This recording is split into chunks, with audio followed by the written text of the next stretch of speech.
Alhamdulillahi Rabbil Alamin. Wassalatu wassalamu ala nabiyyina Muhammad wa ala alihi wa ashabihi ajma'in. Allah talam Yasin сүресінде Inna nahnu nuhil mauta wa naktubu ma qaddamu wa atharahum. Біз шындығында тірілтеміз. Жанаға бардық қылған амалдарын сооптарын жазған болобуз. Бұл дүниеде қылған жақсылық амалдарын барын жазғабыз, жана асарларындағы деген. Асар деген издери дегени адамдын бұл дүниеде кылып кеткен жақсылықтары жана жамандықтары. Ошолордагы жазылып, кыямат кайында сообу сооптой, күнөөсү күнөөдөй келет деген. Адамдын артынан калтырган мурастары, издери. Ошол нерсени мусулман адам билгенден кийин өзүнүн ар бир мусулман акылдуу, өзүнө жакшылык каалаган адам каалайт. Бул дүйнөдөн өтүп кетсе, өлөрү менен намазы токтойт, орозосу токтойт, сооп иштери токтойт, артынан кыямат кайымга чейин сооптор келип турса деген. Ошонун негизинде биз үзүлбөгөн токтогон соопторду өтүп атабыз. Муну мусулман адам билүү менен өзүнө жана жакындарына канча деген адамдар, чоң атасы, чоң апасы денеси өтүп кеткен, билбейт кандай сооп иштерди кылганда аларга барып турат. Же өзүмө кандай сооп иштерди жасап кетсем үзүлбөй балдардан же башкалардан үмүт кылбастан артыман уланып келип турат деген каалоо тилектери бар. Ошонун негизинде бүгүн биз 4-бөлүккө келип токтогонбуз. 4-бөлүктө үзүлбөгөн, токтогон соопторго бул мечиттерди куруу болуп кирет. Себеби пайгамбар алейхиссалату вассалам Муслимде келген хадисте 7 нерсенин сообу токтобой барып турат деп, бири же мечит курса деп келген. Себеби мечит бул жер бетиндеги Аллах тааламга эң сүйкүмдүү жер. Пайгамбар алейхиссалату вассалам айткандай: "Ахаббул билади илаллахи масажидуха." Аллах тааламга эң сүйкүмдүү жерлер мечиттери деген. Мечитти куруу эки түрү бар. Мечитти курууга көңүл буруу, аны кароо имандын аламаттарынан, белгисинен. Алла таалам Тауба сүрөсүнүн 18-аятында: "Иннама я'муру масажидаллахи ман амана биллахи вал яумил ахир." Чындыгында мечитти кургандар бул Аллахка жана акыретке иман келтиргендер деген. Мечитти эки түрү куруу деген, биринчи кургандар булар кайдимки жана мечитти тургузуп, ремонттоп, кеңейтип, ичин мындай условияларды түзүү мүмкүнчүлүк кайдимкидей. Экинчи түрү мечитти куруу. Бул бардык адамдын колунан келет. Ал мечитке барып намаз окуусу, Куран окуусу, ошол мечитте калып зикир кылып Аллах тааламды эстөөсү. Алла таалам Нур сүрөсүндө айткандай: "Фи буютина адиналлаху ан турфа ва юзкара фиха исмуху юсаббиху лаху фиха бил гудуви вал асал." Алла таалам уруксат берди, буйруду, ал жерде анын аты бийик көтөрүлүп, Алла тааламдын ысымы айтылып, жана Аллах таалам ал жерде эстелип, эртеде кечте болсун. Ушундай эркектер бар. Аларды бизнес дагы азыра албайт, соода сатык дагы азыра албайт Аллахты эстөөдөн. Ал жерде намазды тургузат жана зекет беришет деп Алла таалам мечитти эскерип, жана чыныгы эркектерди эскерген. Соода сатыктан жана ар кандай нерседен азгырылбастан Аллах тааламды эстешет деп. Кимде ким мечит курса, ал жерде намаз окулуп, Куран окуп, Аллах таалам эстелип, илимдер таркалып, жакшылыктар боло турган болсо, ошол ар бир курган, ошол жерде салым кошкон адамдарга ошол мечит жок болуп кеткенге чейин сообу токтобостон бара берет. Жана ошондой эле мечитти курган адамга пайгамбар алейхиссалату вассалам сүйүнчүлөп: "Кимде ким Аллах таалам үчүн мечит курган болсо, анда Алла таалам ага бейиштен үй куруп берет" деген. Анан дагы айтып коючу нерсе, ар бир адамда айтат да, мен мечит курганга мүмкүнчүлүгүм жок десе, эстеп алалы, бир кирпич болсо да жардам берсеңиз. Бир кирпич болсо да. Мен эсимде бар, айылыбызда бир мечит курулганда, чоң апам, Алла рахматын алсын, огороддогу теректерди берген эле да. Бизде мүмкүнчүлүк жок. Ушу теректерди кесип алып колдонгула деп. Ошондо же болбосо бирөөнүн тереги жок, ошол жакта иштеп аткан усталарга жардам берип, тамак алып барып бериби. Ана азыркы күндө жаман адат, кээ бирлери ушул фонддор курат, анан арабтар курат деп сыртта карап отура бербестен, бир кирпичине болсо жардам берген болсоңуз, ошол мечит курганча, жок болгончо сообу бара берет. Алла тааламдын казанасы сообу кенен, кичине болсо да жакшы ой менен сообуна шериктеш болуп калайын деп катышыш керек. Пайгамбар алейхиссалату вассалам хадисте Ибн Мажада келген айтат: "Кимде ким мечит курган болсо, жок дегенде ушундай жардам берсе дегендей да. Аз болсо дагы. Ал чымчык уясын курат го. Бирден чөп менен болсо да. Кичинекей кылып. Мына ошончолук болсо дагы эме кылга турган болсо, Алла таала мага үй куруп берет деген. Ушул нерседе ишарат бар дейт. Сооп амалга аз да болсо дагы салым кошуп жардам берсе, Алла тааланын берешен бизге да ошондой жакшылык жазылып кала берет. Андан кийинкиси 6-чысы токтогон, үзүлбөгөн барып туруучу сооптордон бул дагы жана хадисте келди 7 түрлүү деп, ошонун бири Куранды мурас кылып таштап кетсе деп айтылат. Эми Куранды кантип сиз таштап кетесиз? Ушул эле мисалы үйүңүзгө, туугандарыңызга Куранды сатып алып таштап койсоңуз болот. Үйлөрүнө белек кылып берип, ошол жердегилер сиз берген белек кылган Курандарды адамдар окуган сайын сообу үзүлбөстөн сизге барып тура берет. Же мечиттерге барып таркатып койгонсуз. Канча деген мечиттер бар, ичине кирсең Куран жок. Канча деген туугандар бар, үйүндө Куран китеп жок. Ошол Куран китептин маанисин болобу, тафсири болобу, Курандын негизги өзү араб тилди үйрөнүп окуган сайын сообу сизге бара берет. Ушул нерсеге да кайдыгер карабайлы. Канча деген белектер берилет туугандарга. Пайдаланбайт да. Туугандар келсе баягы эле кайталанган тайский калпактар, кийилбеген көйнөктөр, колдонулбаган буюмдар берилип, эптеп узатып коет. Эгерде ошонун ордуна мүмкүнчүлүк болсо, пайдалуу үйүнө барганда пайдалана тургандай китептер, Курандын мааниси, Курандын өзү, мына ушуну берейин. Өзүң үйрөнбөсөң да балдарың үйрөнсүн. Же өзүң үйрөн деп. Билесиздер, араб тилди Куран окушка 1-2 айда эле маанисин түшүнбөсө деле окуганга мүмкүнчүлүк болуп кала тургандай абалга жетсе болот. Жөн эле окуп билесиздер, ар бир тамгасына 10 сооптон жазылат. Мына ушул соопторго биз эртең муктаж болобуз. Мусулман адам жок эле дегенде Куран окуган билиш керек. Курандын маанисин окуп, ой калчап кыл жүгүртүп, хидаяттарынан пайдаланган сайын ошол Куранды ким белек кылган, ким таштап кеткен болсо, ага дагы ушул Куран пайдаланганча соо бара берет. 7-чи үзүлбөгөн, токтогон сооптордон бул тарбиялап кеткен урпактарыңыз, тарбиялап кеткен балдарыңыз. Мына ошолор сиз биринчилерден болуп Фатиханы үйрөткөнсүз, аларды адептегенсиз, туура жолду көргөзгөнсүз, намазды үйрөткөнсүз. Мына ошолордун намаздары, кылган сооп амалдары, жакшы кылган иштеринин сооптор кемебестен сизге да бара берет. Себеби сиз үйрөткөнсүз аларга. Жакшылыкты көргөзүп койгон, аны кылгандай деп. Мусулман адам дайыма өзүнүн урпактарына, үй бүлөсүнө, бала чакасына жакшылыктарды үйрөтүп кетүү, аларды кароо, көңүл буруу аманаттарынан. Себеби Алла таала ушуларды да мактаган.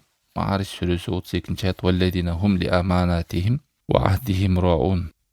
Алар өздөрүнүн келишилген келишимине, аманаттарына бекем болушат, аткарышат деп.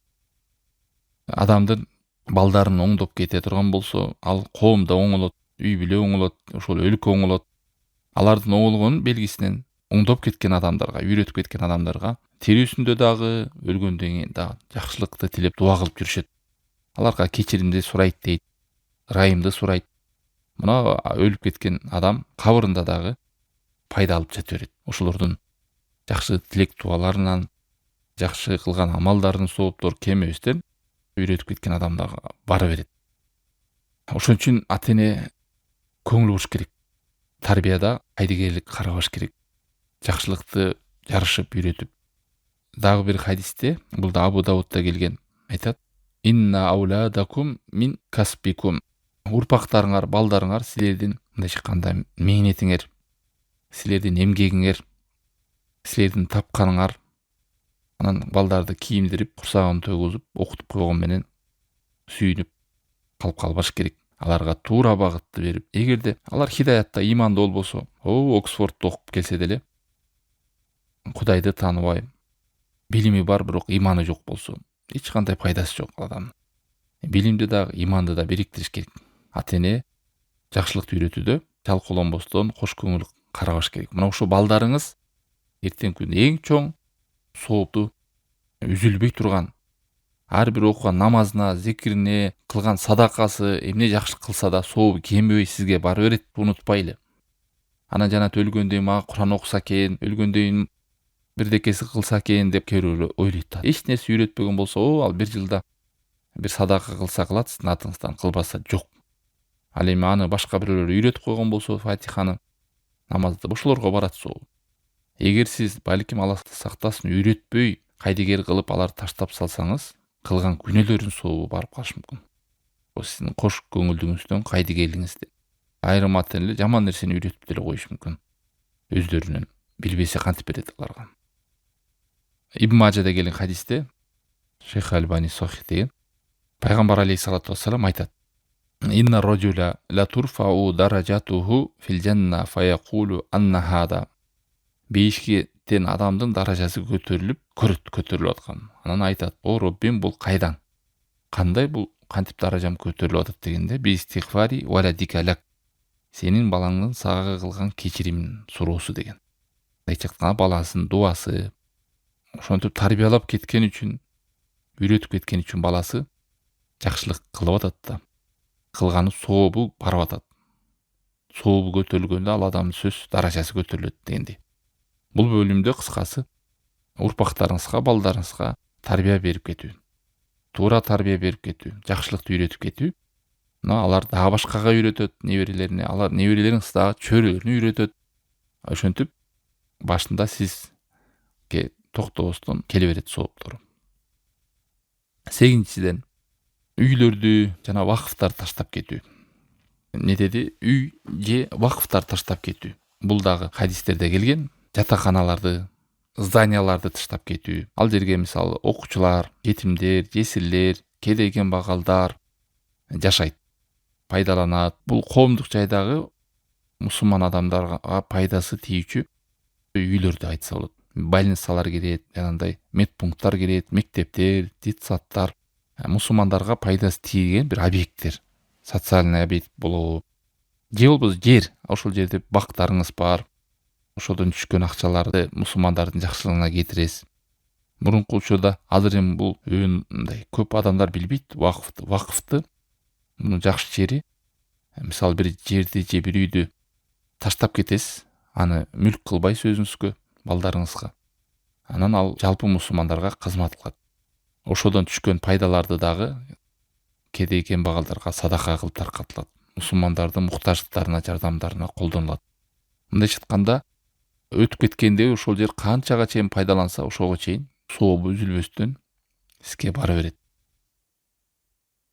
Пайгамбар алейхиссалату вассалам хадистеринде кимде ким бир өлүк адамга, маркумга жер берген болсо, ошол жерге көмгөн болсо, мисалы, анын сообу бара берет кыямат кайымга чейин.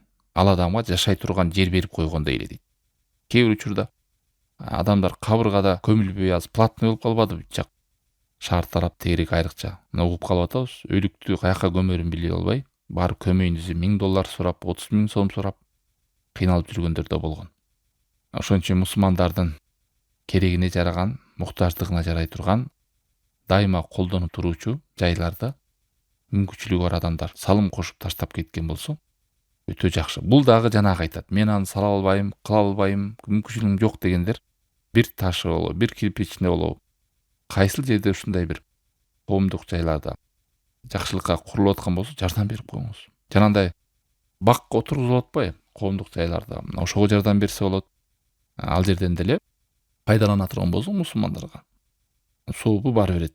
Больница курулуп атат, паб курулуп атат, мектеп курулабы, же жана жетим жесирлерге жатаканалар курулат, жанагындай городоктор курулуп атат муктаждарга. Бүт ушунун баардыгы Аллах ыраазы болсун, араб туугандарыңыздар келип түшүнүп, ушул нерсенин сообу чоң экенин билип, ал үй элестетиңиздер канча 50 жылдап, 100 жылдап колдонулат. Канча деген пайда мусулмандарга. Канча жетим жесирлер жашайт. Ошондой нерселерге аз да болсо салым кошконго аракет кылышыбыз керек. Андан кийинкиси бул жана чек араны кайтарган мураббит деп коет. Аллах жолунда чек араны кайтарган адамдар. Булардын дагы сооп өлгөндөн да токтобостон бара берет. Буларга 4 тарабынан жакшылык эскерилген чек араны кайтарган. Биринчиси, бир эле күн ошону коргоп кайтарып тургандар, 1 айлык орозо, 1 айлык түнкү намаздан артык деп келген. Экинчиси бул адамдарга өлгөндөн кийин дагы намазынын, зекетинин, орозунун сооптор токтобостон ал адамга барып турат. Чегараны кайтарган мурабиттерге. Үчүнчүдөн аларга бейиштен рызкылары токтобостон барып турат. Жанагы шахидтердей эле. Аллах Таалам Куранда Али Имран сүрөсүндө 169-аятта айткандай: "Ва ла тахсабанналлазина кутилу фи сабилиллахи амвата бал ахяун инда раббихим юрзакун." Аллах жолунда өлүп кеткендерди силер өлүк деп санабагыла, алар тирүү кабырларында Аллахтан келген рызкыга менен рызкыландырып жатышат деген. Шухадалардын жандары бейиште, бейиш бакчаларында рызкы жеп тамактанып турушат деп келген. Төртүнчүдөн жана кабырдын азабынан, кабырдын сыноосунан булар тынчтыкта болот. Мындай чыкканда эки периште сурайт го. Ошол жерде булар коркпостон тынчтыкта болушат. Мына ушундай 4 жакшылык эскерилген. Пайгамбар алейхиссалату вассалам айтат, Абу Даудда келген хадисте: "Куллул майит юхтаму аля амалихи иллал мурабит." Ар бир өлгөн адам өзүнүн амалында, акыркы амалында өлөт, тек гана ушул чегараны кайтарган мурабиттер. Анын амалы өнүп турат деген кыямат кыямга чейин. Жана кабыр азабынан саламатта болот деген. Анан дагы суроо келет: "Менин да бияка мүмкүнчүлүгүм жок, тияк бияк" дегендер. Мындай эмес делейли. Ар бир сооп иште менин насибиңиз бар. Аларга ушул чегара кайтаргандарга кийимденби, акчалайбы, мүмкүнчүлүккө жараша жардам берип садака кылса болот. Пайгамбар алейхиссалату вассалам абанда кээ бирлер барып кайтарайын десе форма, кийим, ошондой курал муктаждыктар болгон. Ошолорду алып барып берген. Согушка катышам дегендерге да аты жок, же анандай муктаждыктар болсо, же үй бүлөсүн камсыздап, мына ошондой жардамдарды берип соодорго шерик болушканды билишкен пайгамбар алейхиссалату вассаламдын көрсөтмөсү менен. Ибн Мажада келген хадисте айтат: "Ман жахаза газиян фи сабилилlah кана лаху мислу ажрихи мин гайри ан янкуса мин ажрил гази шай'ан." Кимде ким жоокерди даярдай турган болсо Алла жолунда, ага сооп кемебизден бара берет деген. Эч кемебизден барып турат. Жоокерди кантип даярдайсыз? Айттык, аты менен камсыздоо, үй бүлөсүн камсыздоо, мүмкүнчүлүккө жараша салымыңызды кошуп жардам бересиз. Анан акыркы бөлүгү 10-чусу бул токтобос үзүлбөс сооптордон токтобогон садакалар, үзүлбөгөн садакалар. Бул дагы артынан токтобой бара берет. Булар кайсылар? Бул жанагы мусулмандар пайдаланып тура турган сооп иштер, жакшылык иштер. Көпүрө салуу, суу чыгарып берүү, ал адам өлүп кеткенден дагы адамдар колдонуучу нерселерди садака жария деп коет. Уланып туруучу, жүрүп туруучу садака иштер деген сөз. Мисалы бирөөгө тамак берсеңиз жеп коет, жиберсеңиз коротуп коет. Ошо менен сооп бүтөт да. Ал эми жана көпүрө салуу, суу чыгарып берүү, үй салып берүү, аларды канча убакытка чейин пайдаланат. Ошол куруп жок болуп кеткенче сообу бара берет. Хадисте келген, ден соолукта болуп турган кезде садака чыгарып жашоосунда пайдаланганга берген болсо мусулмандарга, өлгөндөн кийин дагы анын артынан соо бара берет. Хадисте келет, 3 нерсе адам өлгөндө үзүлөт, тек гана солих баласы, анан садака жария деп келген. Же пайдаланган элем деп. Бул жерде ушул үзүлбөгөн, токтобогон сооп. Ага мечиттер кирет, мектептер, детсад, больницалар, көпүрөлөр, пайдаланган нерселер, китептер, артыңыздан калган нерселердин баары үзүлбөгөн, токтобогон сооптор болуп саналат. Шейх да сөзүнүн аягында айтат: "Жогорудагы биз 10 токтобогон, үзүлбөгөн деген соопторду айттык, анын артыкчылыгын айттык. Ийгиликтүү мусулман адам бул нерсени түшүнгөндөн кийин аракет кылат. Ушундай нерсеге жетишке, ушуну жасашка умтулат. Ушул жашоосунан пайдаланып калайын, ден соолугуман пайдаланып калайын деп. Антпесе адам бул нерсеге созо берген болсо, ана мана деп же өлүм менен кетип калат, же ооруп калат, Алла сактасын. Себеби адам билбейт качан ажалы келип калат. Ошон үчүн пайгамбар алейхиссалату вассаламдан суралган Бухариде келген хадисте эң жакшы садака, эң сообу көп улуу садака кайсы деп. Ошондо айткан: "Тасаддака ва анта сахихун шахихун" деген. Сен ден соолукта болуп турган кез, акчаң көзүңө коос боруп жүргөн кез, ден соолугуң бар. Мына ушундай кезде садака кылуу эң жакшы деген. Такшал факра, кедей болуп калбайынбы деген ушундай адамда сезим бар да, ден соолугу бардыгы жакшы болуп жүргөн бир абал болот. Кедейликтен коркуп, байлыкка жетсем деп үмүт кылып жүргөн кезде, мына ушундай кезиңде садака кылганың жакшы деген. Созбостон. Ал эми качан жаның кекиртикке келип калганда, муну тигиге берип кой, баланчага берип кой, тигинчеге берип кой деген алып айла жоктун иши да, Алла сактасын. Ошон үчүн канча деген салафтар да келген өздөрүнө эскертип, мен артыман намаздын сообу келмек беле, орозонун сообу келмек беле, Аллах Таала кылып аткан эстөө зикирим сообу келмек беле, эмне келет деп ушул өзүм менен токтолуп калат да бул нерсе. Үзүлбөгөн соопторго аракет кылайын деп өздөрүнүн артынан токтобогон соопторду издеп жасап кетишкен. Жанагы Ясин сүрөсүндө айткандай, биз өлүктү тирилтебиз, жана кылган амалдарын жазабыз, жана аналардын издерин деген. Шейх Саади айтат, издери жакшылык амалдары. Мына ошо адам өлгөндөн кийин билет кылган жакшылык амалдары, күнөө амалдары, таштап кеткен амалдары, иштери, акыбалдары жакшы болсун, жамандык болсун адамга кайтат. Ошон үчүн мүмкүнчүлүк бар кезде, тирүү кезибизде, колубузда бар кезде көп жакшылык иштерди жасап калайлы. Канча деген адамдар мына азыр майып болуп калгандар, ден соолуктан ажырап калгандар, өтүп кеткендер өкүнөт. Тиңай садака кылып калбай, канча деген адамдар өтүп кетти. Балдары ошол күнү эле ыйлап эстеп койбот, болду ошо менен унутат, ар ким өзүнүн иши менен жүрөр эт. Анан дагы бүгүнкү күндө соопко барып тура турган нерсени билбестен, жана жылдык өткөрүп, аш өткөрүп, кылганы да бир эл үчүн. Баланча аш бербеди деп айтат. Эмне дейт? Элдин бул айылда бар эле аш берип коюптур деп. Ихлас да жок, пайгамбар алейхиссалату вассалам болгон ээрчүү да жок. Кантип анан сообу барсын? Анан ал нерсени ысырап менен коштолот. Баягы эле жеп жүргөн бай туугандары келет, же жетимдерге, жесирлерге, кедейген балдарга эти таркатылбай садак болуп. Мына ушул нерсенин баардыгы сүннөттү билбесе, ушул бидат таркатылат. Диндеги бар Аллах Таалам көргөзүп берген нерсени билбегенден шайтандын көргөзүп берген нерселерин адамдар кылат. Мына ошон үчүн туугандар, баарыңыздарды чакырып кетем. Ушул адамда үзүлбөгөн сооптордун жолдорун жакындарыңыздар менен бөлүшүңүздөр. Айтыңыздар, элдердин көбү билбейт кандай учурда сооп барып турат маркумга. Кандай кылып даярдап кетсе болот? Өлгөнгө чейин кантип даярдап кетсе болот? Мына ушуларды таркалса адамдар түшүнөт. Ошондо жанагы ысырапкерчиликке, диндеги жок нерселерди жасап, эл үчүн кылып деп баштарын оорутпайт эле. Ошол сүннөт таркабагандыктан бидат таркайт. Аллах Тааланын жардамы менен Шейх Абдуразак Бадырдын токтобогон, үзүлбөгөн адамдын артынан кайтып баруучу 10 сооп деген сабакты аяктайбыз. Саллаллаху таала аля хайр халкихи ва алейхи ва сахби ажмаин.